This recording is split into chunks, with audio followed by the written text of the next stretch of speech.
Hello guys, আসসালামু আলাইকুম। তো বৃহস্পতিবার শুক্রবার মানেই হচ্ছে প্রবাসীদের একটা ঈদের দিন। তো হঠাৎ করে প্ল্যান করলাম ম্যাকডোনাল্ডসে কিছু খেতে যাব।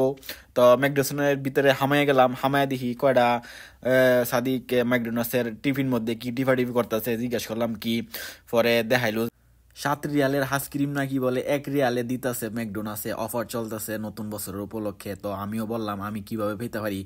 তো আমার দেখাইলো ওইভাবে এইভাবে তুমি কম্পিউটারের মধ্যে টিফাটিফি করো, দেখবা তোমার অফার কাজে লেগে যাইব গা।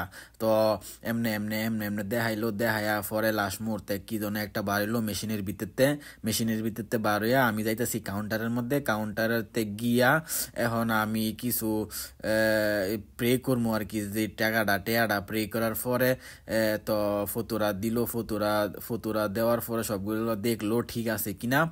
তো এখন আইসক্রিম দিব আমাদেরকে, আইসক্রিম নিয়ে আইতেছে। দেখেন কত সুন্দর সুন্দর বড় বড় কলকির আইসক্রিম, 7 রিয়ালের আইসক্রিম 1 রিয়াল। তো সবাই জনে জনে একটা একটা আইসক্রিম দেওয়ার পর লাস্ট মুহূর্তে আমার একটা দিল। তো সব বন্ধুরা মিল্লা এক কানে বইয়া সবাই এক লগে বইয়া আইসক্রিম খাইতাছি মজার মজার কইরা। তো দেখতে পাইতেছেন যে, তো সবগুলা বন্ধু হঠাৎ করে প্ল্যান করলাম যে ম্যাকডোনাল্ডসে কিছু খাবো। তো আমরা গরিব বলে আর চেয়ে বেশি কিছু খাইতে পারি নাই। তো খাওয়া দাওয়া শেষ করে গেলাম গা। এটাই বাস্তব। I am Ripon video, I love you, হা হা হা হা হা হা।